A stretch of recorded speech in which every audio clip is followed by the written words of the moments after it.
اعوذ باللہ من الشیطان الرجیم بسم اللہ الرحمن الرحیم۔ آیت نمبر 125 سورۃ بقرہ۔ وَإِذْ جَعَلْنَا الْبَيْتَ مَثَابَةً لِلنَّاسِ وَأَمْنًا، اور جب ہم نے بنایا اس گھر کو مَثَابَةً لِلنَّاسِ، لوگوں کے لیے مرجع یعنی لوٹنے کی جگہ، بار بار آنے کی جگہ یا جائے قرار، وَأَمْنًا اور امن کی جگہ۔ جب ہم نے اس گھر کو بنایا لوگوں کے بار بار لوٹنے کی جگہ یا جائے قرار اور امن کی جگہ بنایا۔ وَاتَّخِذُوا مِن مَقَامِ إِبْرَاهِيمَ مُصَلًّى، اور بنا لو مقام ابراہیم کو نماز کی جگہ۔ وَأَهِدْنَا إِلَىٰ إِبْرَاهِيمَ وَإِسْمَاعِيلَ أَن طَهِّرَا بَيْتِيَ لِلطَّائِفِينَ وَالْعَاكِفِينَ وَالرُّكَّعِ السُّجُودِ، اور ہم نے عہد لیا ابراہیم علیہ السلام سے اور اسماعیل علیہ السلام سے، یہ کہ تم دونوں پاک صاف کر دو میرے گھر کو طواف کرنے والوں کے لیے اور اعتکاف کرنے والوں کے لیے اور رکوع کرنے والوں کے لیے اور سجود اور سجدہ کرنے والوں کے لیے۔ آیت نمبر 25 ہے، آیت نمبر 125 ہم بیان کر رہے ہیں۔ رب کریم نے فرمایا کہ ہم نے اس گھر کو لوگوں کو جائے قرار اور امن کی جگہ بنایا، یعنی اس گھر کی دو صفات ہیں۔ ایک پہلی یہ مثابہ، مثابہ کہتے ہیں وہ جگہ ہوتی ہے جہاں جا کر بندے کے دل کو قرار آ جائے، جہاں بار بار جانے کی طلب ہو۔ مثابہ سے مراد بار بار آنا ہی ہے، اور ایسا جیسے حج کرنے کے بعد انسان کے دل میں لگن لگی رہتی ہے، گویا حج کرنے کے بعد بھی دل میں وہاں بار بار جانے کی لگن لگی رہتی ہے۔ نیک روحیں اس کی مشتاق رہتی ہیں، گویا ہر سال زیارت کریں، شوق زیارت کم نہیں ہوتا۔ یہ حضرت ابراہیم علیہ السلام کی دعا کا اثر ہے اور رب کا وعدہ ہے۔ حضرت ابراہیم علیہ السلام نے دعا مانگی اپنے رب سے، فجعل، قرآن پاک میں ذکر ہے، ابراہیم علیہ السلام نے رب سے مانگا، فجعل افئدۃ من الناس تہوی الیہم، لوگوں کے دلوں کو اس طرف جھکا دے، اس طرف مائل کر دے۔ اور رب کریم نے بھی بتایا کہ میں نے اس گھر کو لوگوں کے لیے قرار کی جگہ بنایا ہے کہ بار بار جانے کی طلب ہوتی ہے۔ دوسری صفت اس گھر کی یہ ہے کہ یہ جائے امن ہے، اور رب کریم نے خود قرآن پاک میں فرمایا، وَمَن دَخَلَهُ كَانَ آمِنًا، جو اس میں داخل ہو گیا اس کو امن نصیب ہو گیا۔ امن نصیب ہو گیا، ہر شخص محسوس کرتا ہے جو خوش نصیب وہاں جاتا ہے، اس کی روح کو، اس کے دل کو قرار آ جاتا ہے، جسم کو بھی امن مل جاتا ہے۔ جو اس میں داخل ہوتا ہے وہ امن پا جاتا ہے۔ جاہلیت کے زمانے میں بھی اگر کوئی شخص کسی ایسے شخص کے ساتھ طواف کر رہا ہوتا جو اس کے باپ کا قاتل بھی ہوتا تو اسے کچھ نہ کہا جاتا، اس لیے کہ اللہ تعالیٰ نے کعبہ کو جائے قرار، اللہ تعالیٰ نے خانہ کعبہ کو جائے قرار اور امن کی جگہ بنایا ہے۔ وَاتَّخِذُوا مِن مَقَامِ إِبْرَاهِيمَ مُصَلًّى، اللہ تعالیٰ نے حکم دیا کہ مقام ابراہیم کو نماز کی جگہ بنا لو۔ حضرت انس رضی اللہ تعالیٰ عنہ فرماتے ہیں کہ حضرت عمر رضی اللہ تعالیٰ عنہ کہا کرتے تھے کہ 3 باتوں میں میری رائے اللہ کے علم کے موافق ہو گئی، جن میں سے ایک یہ تھی کہ میں نے کہا، یا رسول اللہ، کیا اچھا ہو اگر آپ مقام ابراہیم کو نماز کی جگہ قرار دے دیں۔ اس وقت اللہ تبارک و تعالیٰ نے یہ آیت نازل فرمائی، وَاتَّخِذُوا مِن مَقَامِ إِبْرَاهِيمَ مُصَلًّى، اور مقام ابراہیم کو نماز کی جگہ بنا لو۔ چنانچہ طواف کرنے والے اسی مقام کے پاس 2 رکعت نماز نفل ادا کرتے ہیں۔ دوسری بات، حضرت عمر رضی اللہ تعالیٰ عنہ فرمایا کرتے تھے کہ میں نے کہا، یا رسول اللہ، کاش کہ آپ امہات المومنین کو پردے کا حکم دیں، تو اللہ تبارک و تعالیٰ نے پردے کی آیت نازل فرمائی، یا ایہا النبی کل ازواجک و بناتک و نساء المؤمنین یدنین علیہن من جلابیبہن، اے نبی صلی اللہ علیہ وآلہ وسلم، آپ اپنی ازواج مطہرات کو، اپنی بیٹیوں کو اور مومن عورتوں کو یہ حکم دے دیں کہ جب وہ اپنے گھر سے باہر نکلیں تو اپنی اوڑھنیوں سے اپنے چہرے ڈھانپ لیں۔ اور تیسری بات، حضرت عمر رضی اللہ تعالیٰ عنہ فرمایا کرتے تھے کہ جب مجھے یہ معلوم ہوا کہ رسول پاک صلی اللہ علیہ وآلہ وسلم اپنی بیویوں سے خفا ہیں تو میں نے ان ازواج مطہرات کے پاس جا کر کہا کہ اگر تم باز نہ آؤ گی تو اللہ تعالیٰ تم سے اچھی بیویاں تمہارے بدلے میں اپنے نبی کو دے گا۔ تو اللہ تبارک و تعالیٰ کی یہ آیت نازل ہوئی، عَسَىٰ رَبُّهُ إِن طَلَّقَكُنَّ أَن يُبْدِلَهُ أَزْوَاجًا خَيْرًا مِّنكُنَّ۔ ممکن ہے کہ رب ان کا اگر وہ طلاق دے دیں تمہیں تو اللہ تعالیٰ انہیں اس کے بدلے میں تم سے بہتر ازواج عطا فرمائے، جو مسلمات، مؤمنات، قانتات، بہت سی صفات کے ساتھ یہ آیت میں مذکور ہے۔ وَأَهِدْنَا إِلَىٰ إِبْرَاهِيمَ وَإِسْمَاعِيلَ أَن طَهِّرَا بَيْتِيَ لِلطَّائِفِينَ وَالْعَاكِفِينَ وَرُكَّعِ السُّجُودِ۔ اور رب کریم نے عہد لیا ابراہیم علیہ السلام سے اور اسماعیل علیہ السلام سے کہ تم دونوں پاک صاف کر دو میرے گھر کو، طواف کرنے والوں کے لیے، اعتکاف کرنے والوں کے لیے، رکوع کرنے والوں کے لیے اور سجود کرنے والوں کے لیے۔ تو رب کریم نے عہد لیا اپنے پیارے انبیاء سے۔ تو اس سے معلوم ہوا کہ مسجدوں کو صاف ستھرا رکھنا اور روشنی کا انتظام کرنا نہایت فضیلت والا کام ہے۔ یہ وہ کام ہے جس کا اللہ تبارک و تعالیٰ نے اپنے اولو العزم رسولوں کو بطور خاص حکم دیا۔ یہاں صفائی سے مراد صرف ظاہری صفائی نہیں ہے، ہاں ظاہری صفائی بھی مراد ہے، لیکن ظاہری صفائی کے ساتھ باطنی صفائی بھی یہاں مراد ہے کہ اس گھر میں مشرک لوگ نہ آئیں، یہ گھر شرک سے پاک ہو، یہ گھر جو ہے اور اللہ کا ہر گھر، اس میں توحید کا پرچار ہو۔ تو جو اللہ کے سوا دوسروں کو پکارنا شروع کر دیں وہ اسے گندا کر دیں گے، وہ اس کی باطنی گندگی ہے۔ اور مساجد کی صفائی جو ظاہری ہے اس کے لیے بھی ہمیں احادیث میں بہت تاکید ملتی ہے۔ حضرت انس رضی اللہ تعالیٰ عنہ کہتے ہیں کہ رسول پاک صلی اللہ علیہ وآلہ وسلم نے فرمایا، مسجد میں تھوکنا گناہ ہے، اس کا کفارہ اسے دفن کر دینا ہے، صحیح بخاری۔ اور حضرت جابر بن عبداللہ رضی اللہ تعالیٰ عنہ کہتے ہیں کہ آپ صلی اللہ علیہ وآلہ وسلم نے فرمایا، جو کوئی اس درخت یعنی لہسن کو کھائے وہ ہماری مسجد میں نہ آئے۔ عطا کہتے ہیں میں نے جابر رضی اللہ تعالیٰ عنہ سے پوچھا، کچی لہسن مراد ہے اس سے یا پکی ہوئی؟ انہوں نے کہا، میں سمجھتا ہوں کہ اس سے کچی لہسن اور اس کی بدبو مراد ہے، صحیح بخاری۔ اور صائب بن یزید رضی اللہ تعالیٰ عنہ کہتے ہیں کہ ایک دن میں مسجد نبوی میں کھڑا تھا، کسی نے مجھ پر پتھر پھینکا، کیا دیکھتا ہوں کہ وہ حضرت عمر رضی اللہ تعالیٰ عنہ ہیں۔ انہوں نے مجھے کہا، جاؤ فلاں 2 آدمیوں کو میرے پاس بلا لاؤ۔ میں نے انہیں بلایا تو حضرت عمر رضی اللہ تعالیٰ عنہ نے ان سے پوچھا، تم کون ہو اور کہاں سے آئے ہو؟ وہ کہنے لگے، ہم طائف سے آئے ہیں۔ حضرت عمر رضی اللہ تعالیٰ عنہ نے کہا، اگر تم اس شہر یعنی مدینہ کے رہنے والے ہوتے تو میں تمہیں ضرور سزا دیتا۔ تم رسول اللہ صلی اللہ علیہ وآلہ وسلم کی مسجد میں اپنی آوازیں بلند کرتے ہو، شور مچاتے ہو، صحیح بخاری۔ اس سے معلوم ہوا مسجد کا احترام، اس کا ادب، اس کی ظاہری صفائی اور اس کی باطنی صفائی جو ہے، اس کا حکم اللہ تبارک و تعالیٰ نے دیا ہے، اور صاحب ایمان اس کا بہت خیال رکھتے ہیں۔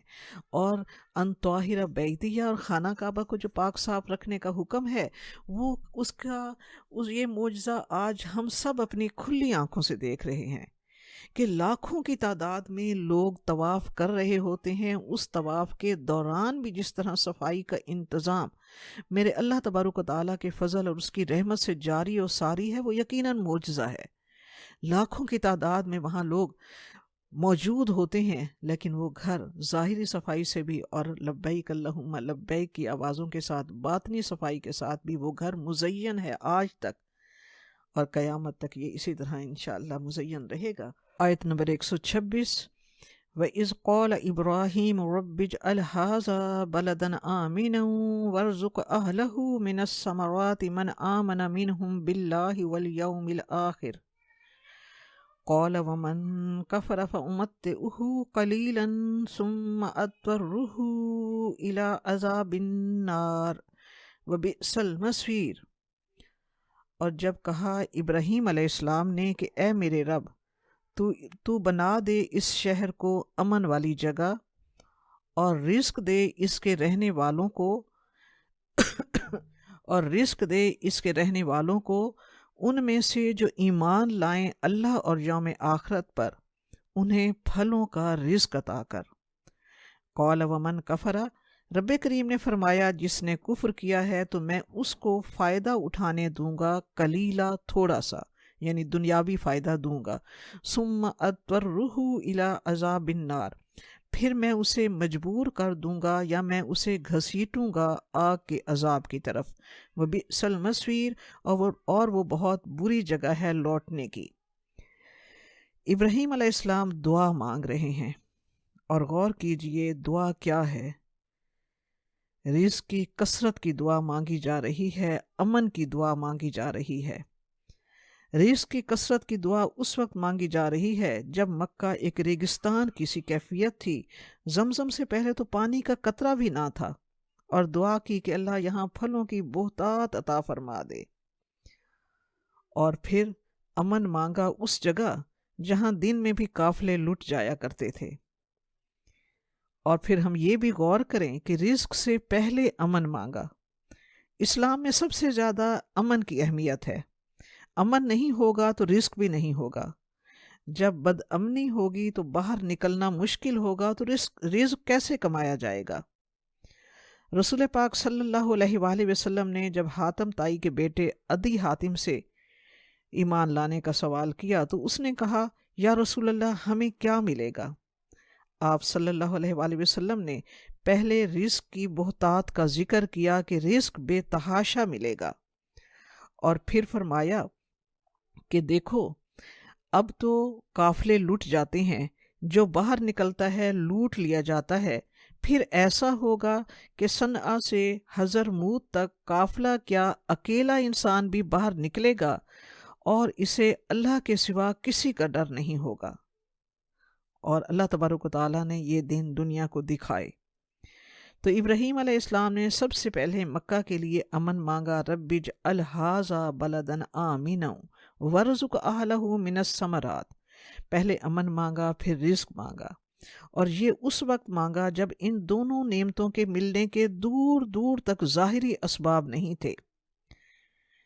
اس آیت سے ہمیں پتہ چلتا ہے کہ رب سے مانگیے، ڈوب کے مانگیے، چاہے ظاہری اسباب نظر نہ آ رہے ہوں۔ وہ ذات اسباب و وسائل کی محتاج نہیں ہے، اسباب و وسائل اس کے حکم کے محتاج ہیں۔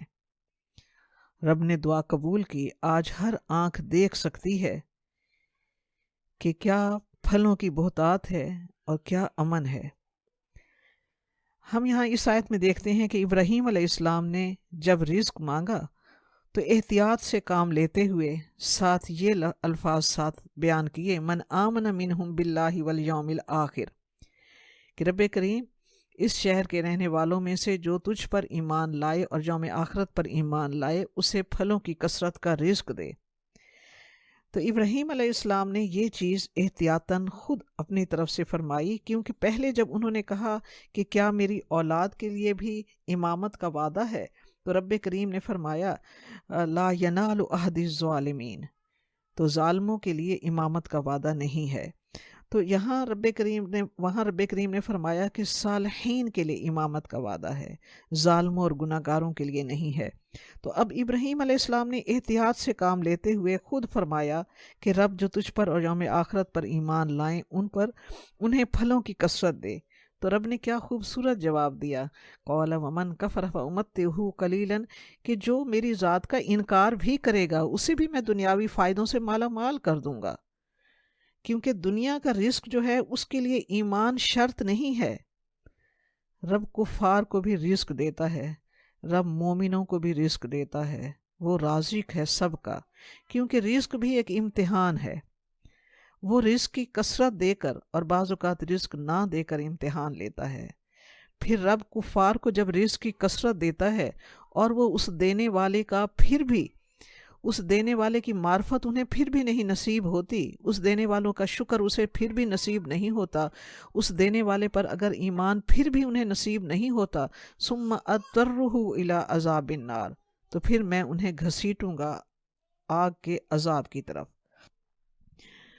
یہاں یہ بات معلوم ہوئی کہ یہ جائیدادیں، یہ کارخانے، یہ دولت وغیرہ، ان کی بنیاد ایمان نہیں ہے، یہ اللہ تعالیٰ کی رضا کی علامت نہیں ہے، یہ اللہ تعالیٰ بن مانگے اپنے منکروں کو بھی دے دیتا ہے، کیونکہ رب کے نزدیک دنیاوی دولت، دنیاوی شان مکھی کے سر اور مچھر کے پر سے بھی زیادہ اہمیت نہیں رکھتے۔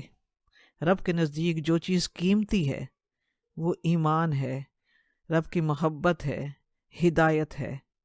رب ایمان اور ہدایت بن مانگے نہیں دیتا، اپنی محبت، اپنی ولایت، اپنی قربت رب کریم از راہ اتفاق عطا نہیں کرتا۔ سورۃ ہود کی آیت نمبر 26 سنیے، انلزمکموہا وانتم لہا کارہون، انلزمکموہا وانتم لہا کارہون، کیا ہم زبردستی ایمان اور محبت تمہارے دلوں میں ڈال دیں جبکہ تم اسے پسند ہی نہ کرتے ہو؟ کیا خوبصورت بات ہے، کیا ہم زبردستی ایمان اور محبت تمہارے دلوں میں ڈال دیں جبکہ تم اسے پسند ہی نہ کرتے ہو؟ تو زبردستی کسی کو ایمان دے دینا، اسلام نصیب کروا دینا میرے رب کا طریقہ نہیں ہے۔ رب چاہتا تو ایسا کر سکتا تھا، وَلَوْ شَاءَ اللَّهُ لَهَدَى النَّاسَ جَمِيعًا، اگر اللہ چاہتا تو سارے لوگوں کو ہدایت کے راستے پر، ایک ہی راستے پر لگا دیتا، لیکن رب کا یہ طریقہ نہیں ہے۔ رب اپنی محبت اور ہدایت کسی کو بن مانگے نہیں دیتا، یہ مانگنے والوں کو عطا کرتا ہے۔ یہ ہے وہ نعمت جو رب سے مانگنی چاہیے۔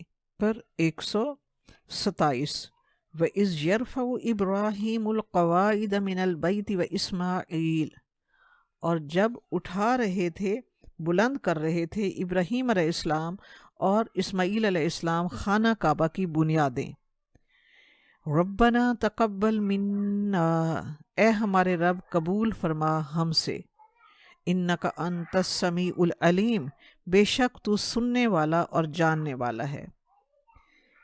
رب کریم فرما رہا ہے کہ ابراہیم علیہ السلام اور اسماعیل علیہ السلام خانہ کعبہ کی بنیادیں اٹھا رہے تھے تو یہ دعا کرتے جا رہے تھے ساتھ کہ اے ہمارے رب تو ہماری یہ خدمت قبول فرما، تو سننے والا اور جاننے والا ہے۔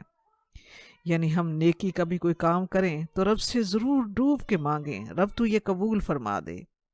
دوسری بات جو ہمیں یہاں نظر آتی ہے کہ ابراہیم علیہ السلام خانہ کعبہ کی بنیادیں اٹھا رہے تھے، اس سے معلوم ہوا کہ بنیادیں پہلے سے موجود تھیں جو سیلاب نوح سے منہدم ہو گئی تھیں، اور انہیں حضرت ابراہیم علیہ السلام پھر سے تعمیر کر رہے تھے۔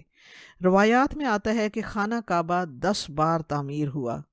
سب سے پہلے اسے فرشتوں نے تعمیر کیا، دوسری بار اسے آدم علیہ السلام نے تعمیر کیا، تیسری بار شیش علیہ السلام نے تعمیر کیا، اور پھر چوتھی بار ابراہیم علیہ السلام نے۔ جب ابراہیم علیہ السلام کو خانہ کعبہ کی تعمیر کی اجازت ملی تو آپ تشریف لائے اور حضرت اسماعیل علیہ السلام کو زمزم کے پاس ایک ٹیلے پر تیر سیدھے کرتے پایا۔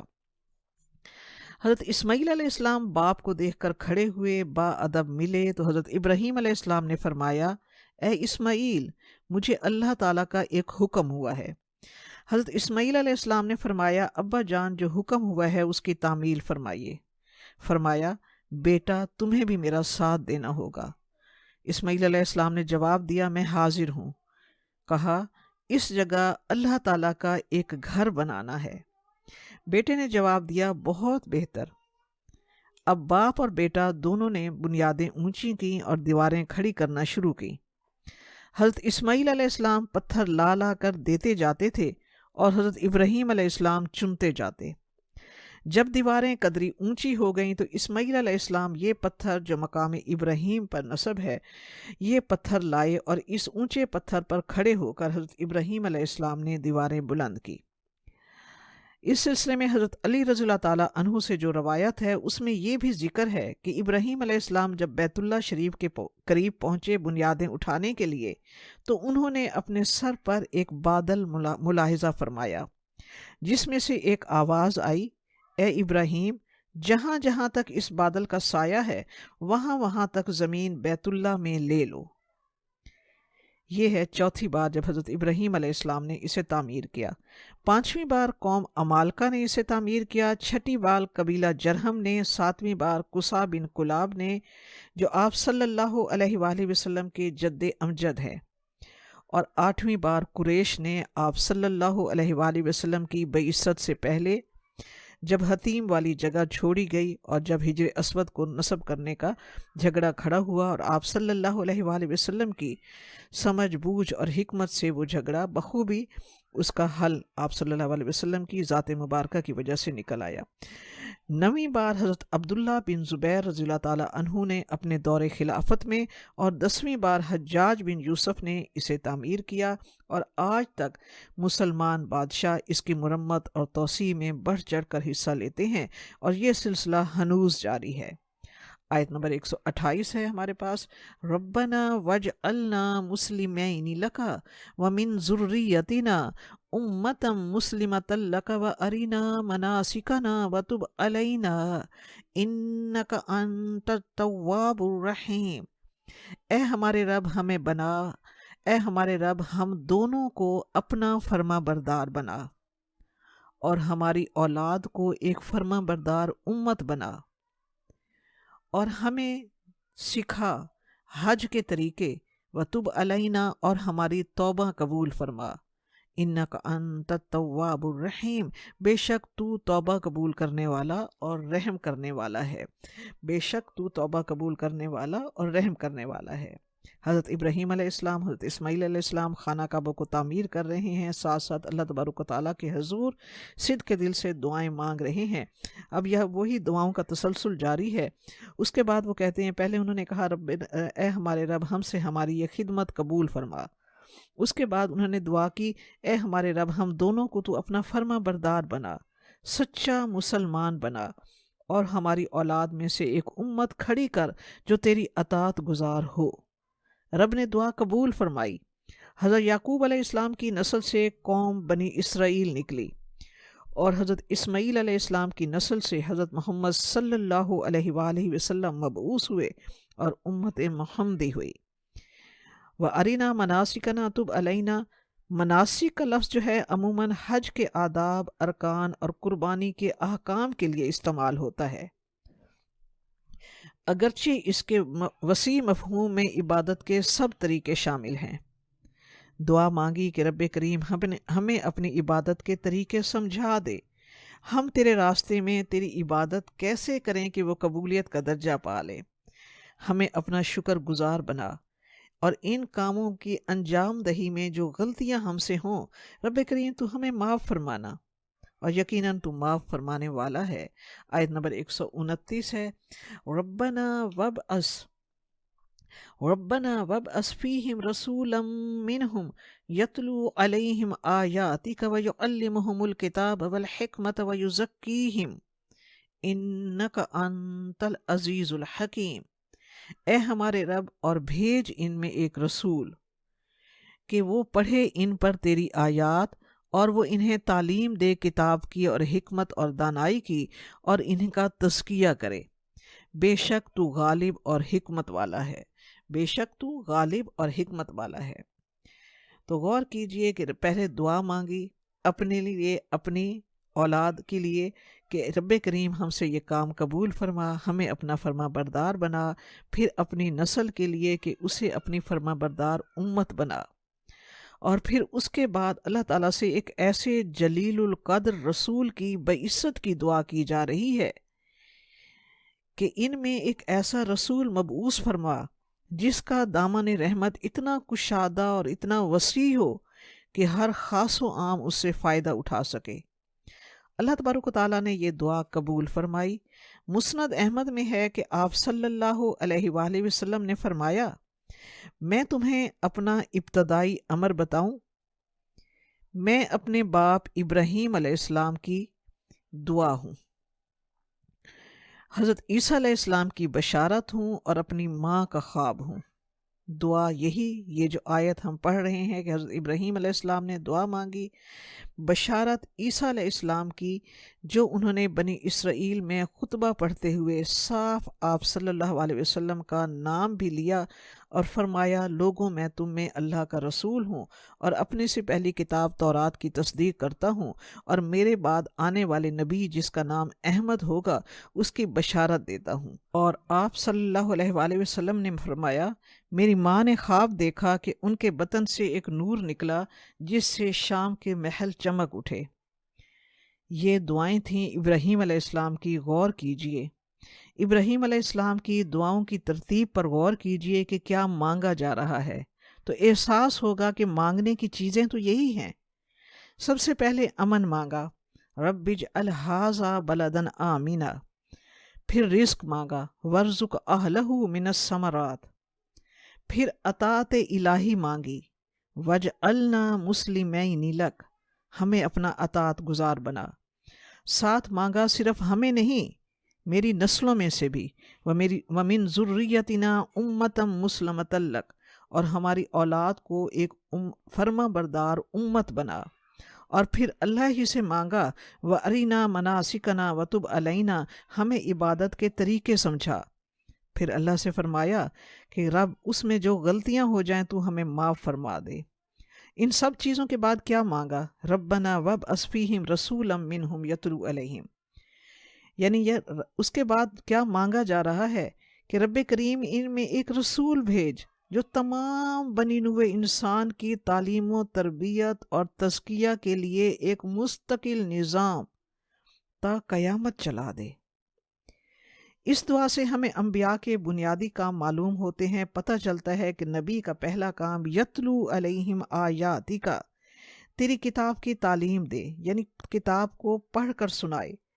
تو کتاب کو پڑھنا جو ہے وہ بھی اہم ترین ہے، جس کا اللہ تبارک و تعالیٰ فرما رہا ہے کہ کتاب کو پڑھنے کا حق ادا کرنا، جیسے جبرائیل علیہ السلام نے سکھایا رسول پاک صلی اللہ علیہ وآلہ وسلم کو، جیسے رسول پاک صلی اللہ علیہ وسلم نے اسے پڑھ کر سنایا صحابہ کرام رضی اللہ تعالیٰ عنہ کو، اور پھر نسل در نسل وہ ہم تک پہنچا، اسی صحیح ادائیگی کے ساتھ، عربی لہجے مخارج کے ساتھ، صحیح قواعد اور اس کی صحیح صفات کے ساتھ قرآن پاک کو پڑھنا قرآن پاک کا حق ہے۔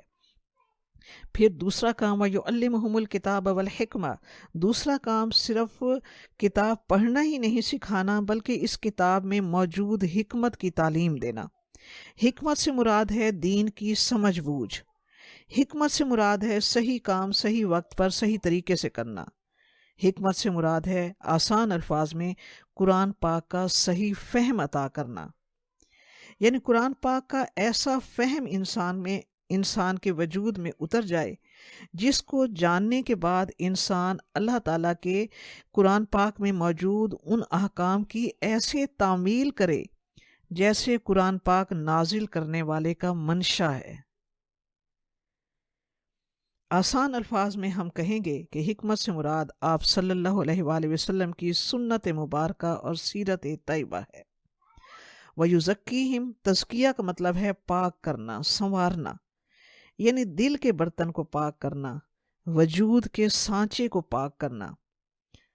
رسول پاک صلی اللہ علیہ وآلہ وسلم نے صحابہ کرام کا رضی اللہ تعالیٰ عنہم کا تزکیہ فرمایا، اس لیے کہ جیسے ناپاک برتن میں جو چیز ڈالی جائے تو وہ ناپاک ہو جاتی ہے، اسی طرح وجود کی سوچوں کا تزکیہ کرنا، عمل کا تزکیہ کرنا، کردار کا تزکیہ کرنا، نیکی کی صحیح رخ کو پانے کے لیے بہت ضروری ہے۔ اس لیے انبیاء کا کام، صحابہ کرام رضی اللہ تعالیٰ عنہم کی تربیت کرنا بھی انبیاء کے فرائض میں ہوتا ہے۔ پاک کرنے سے مراد ہوتا ہے اخلاق و عادات، گفتگو، سوچ، تمدن، معاشرت، ہر چیز کو سنوارنا لازم ہے۔ اس کے بغیر حکمت دین کا حق ادا نہیں ہوتا۔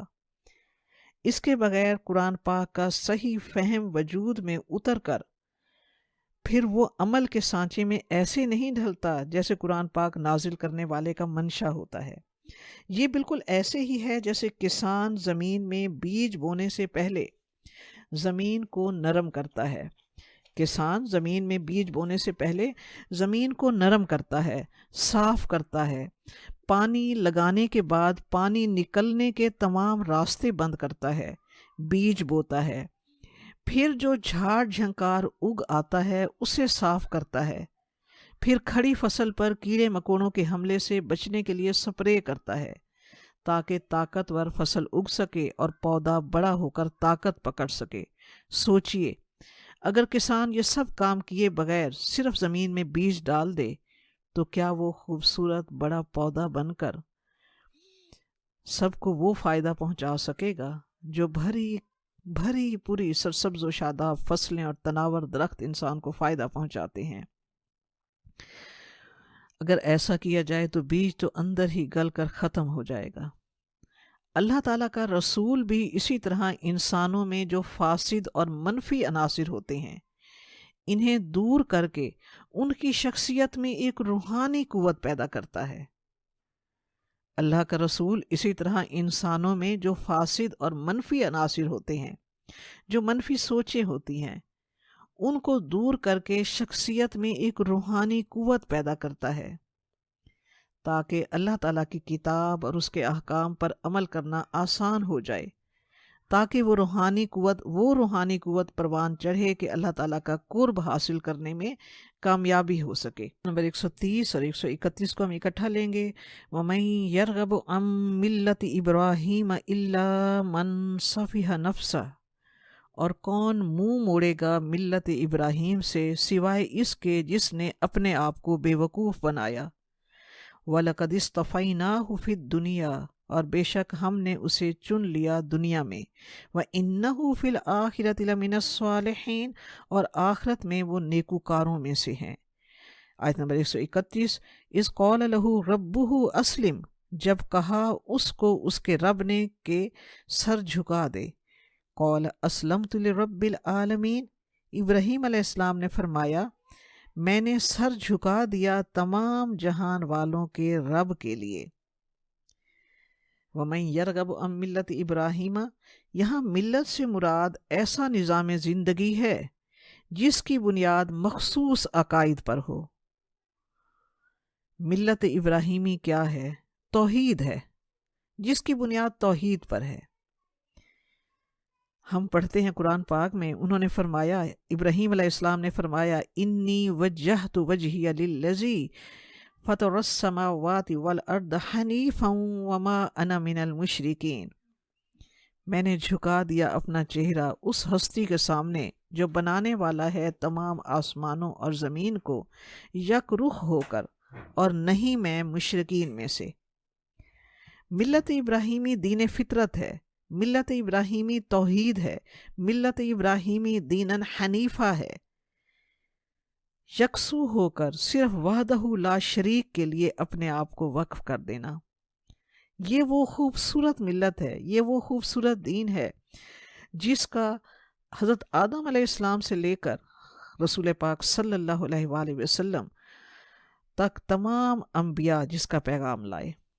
کون اس سے منہ موڑ سکتا ہے سوائے اس کے جس کا نصیب بگڑ گیا ہو، جو خود بدبختی کا شکار ہونا چاہے، کیونکہ اس کے علاوہ کوئی معبود ہے ہی نہیں، اس کے علاوہ کوئی اور نہیں ہے جو اس سے بڑھ کر معبودیت کے لائق ہو۔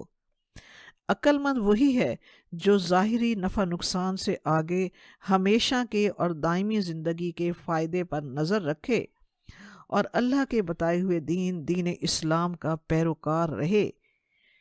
حنیفاً دیناً حنیفہ، حنیف یکسو ہو کر حضرت ابراہیم علیہ السلام اس دین حنیف پر قائم رہے۔ اللہ تبارک و تعالیٰ نے انہیں چن لیا، اللہ تبارک و تعالیٰ نے انہیں انسانیت کے لیے امام بنا لیا۔ اس قال لہ ربہ اسلم، نبی کریم فرما رہا ہے کہ جب میں نے اسے کہا اپنا وجود، اپنا چہرہ جھکا لو اس وحدہ لا شریک کے سامنے، انہوں نے جواب دیا اسلمت، بغیر کسی دلیل، بغیر کسی حیل و حجت کے رب کے حکم کی تعمیل میں سر جھکا دیا۔ اپنی راحت، اپنی تکلیف، اپنا نفع، اپنا نقصان، اپنی خواہش، اپنی رائے کو بالکل اللہ کے حکم پر قربان کر دیا، ہر امتحان میں پورے اترے۔ اور دنیا گواہ ہے کہ اس مرد پاک باز نے اپنی زبان سے قال اسلمت لرب العالمین اس پر کتنا پورا اتر کر دکھایا۔